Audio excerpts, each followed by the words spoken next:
Hey guys, আসসালামু আলাইকুম, welcome to back my another video. তো গাইস তোমরা সবাই কেমন আছো? আশা সবাই আলহামদুলিল্লাহ সবাই ভালো আছো। তো গাইস আজকের ভিডিওটা হলো, তো গাইস অনেকদিন ধরে আমি নতুন একটা অ্যাকুয়ারিয়াম কিনছিলাম এবং ওটা সেট আপ করছিলাম। তো এখন আমাদের অ্যাকুয়ারিয়ামের জন্য কিছু মাছ দরকার ছিল। তো অ্যাকুয়ারিয়ামটা অনেকদিন হয়েছিল, কোনো মাছ টাছ নেই। অ্যাকুয়ারিয়াম সেট আপটা কেমন হয়েছে সবাই কমেন্ট বক্সে জানাবেন। তো গাইস আজকে আমরা যাবো অ্যাকুয়ারিয়ামের জন্য কিছু মাছ কিনতে। তো সবাই ভিডিওটা দেখবেন এবং ভিডিওটা যদি ভালো লাগে তাহলে লাইক এবং সাবস্ক্রাইব করতে কিন্তু ভুলবেন না।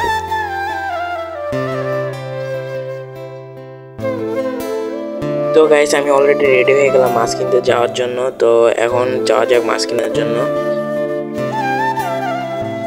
তো গাইস আমি অলরেডি বাসা থেকে বার হয়ে গেছিলাম। এখন হাঁটতে হাঁটতে একটু যে জায়গা থেকে আমরা মাছ কিনবো, একটা ফার্ম থেকে, ওই ফার্মের উদ্দেশ্যে রওনা দিলাম। তো গাইস এখান থেকে এই জায়গাতে আমাদের গাড়িতে উঠতে হবে। তো গাইস অলরেডি কিন্তু আমরা সেই জায়গায় এসে পড়ছি। তো এই জায়গায় প্রথমে আসার পরে দেখলাম যে একটা কচ্ছপ, অনেক সুন্দর একটা ইন্ডিয়ান একটা কচ্ছপ দেখলাম, আর প্লেসটা অনেক সুন্দর ছিল। আর ইন্ডিয়ান কচ্ছপটার সাথে একটু কথা বলতে আমি একটু খেললাম। তো গাইস এই জায়গায় কিছু হোয়াইট কালার প্লেট দেখলাম। তো এই জায়গা থেকে দেখলাম অনেকগুলো কালার প্লেট আছে হোয়াইট কালার। তো এই জায়গা থেকে আমার একটা কালার প্লেট পছন্দ হয়েছিল। এই জায়গায় অনেকগুলো জেব্রা আর কিছু কালার প্লেটের বাচ্চা আসছে, সাইজগুলো অনেক বড়, অনেকগুলো সুন্দর কালার এসে পড়ছে। ক্যামেরায় জুম করে তো একটু বোঝানো যাচ্ছে না। এই জায়গায় জেব্রার কিছু কালার প্লেট ছিল। তো এই জায়গার কাছ থেকে আমার কাছে কালার প্লেটগুলো অনেক পছন্দ হয়েছিল।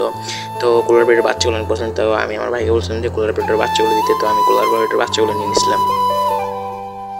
তো গাইস এই জায়গা থেকে আমি কুলার বেডের বাচ্চাগুলো এই যে বেডের মধ্যে নিয়ে নিলাম। তো আমি হাঁটতে হাঁটতে চলে গেলাম আমার বাসায়।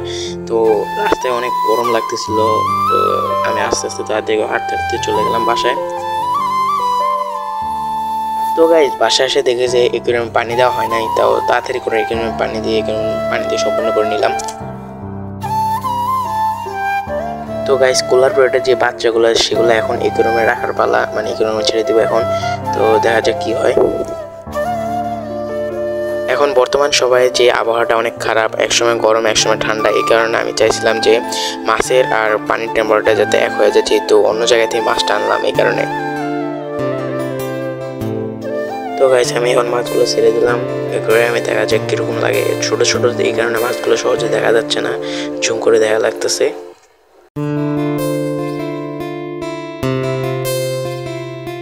মাছগুলো একটু ছোটো হওয়ার জন্য স্ক্রিনে ভালো মতো দেখা যাচ্ছে না। এই যে আমার মাছগুলো অনেক জুম করে অনেকক্ষণ পরে দেখা গেল সুন্দর মতো রয়েছে। তো গাইস আজকের ভিডিওটা এই জায়গায় শেষ করতেছি। দেখা হবে অন্য একটা ভিডিও। তো সবাই ভালো থাকবেন। আসসালামু আলাইকুম।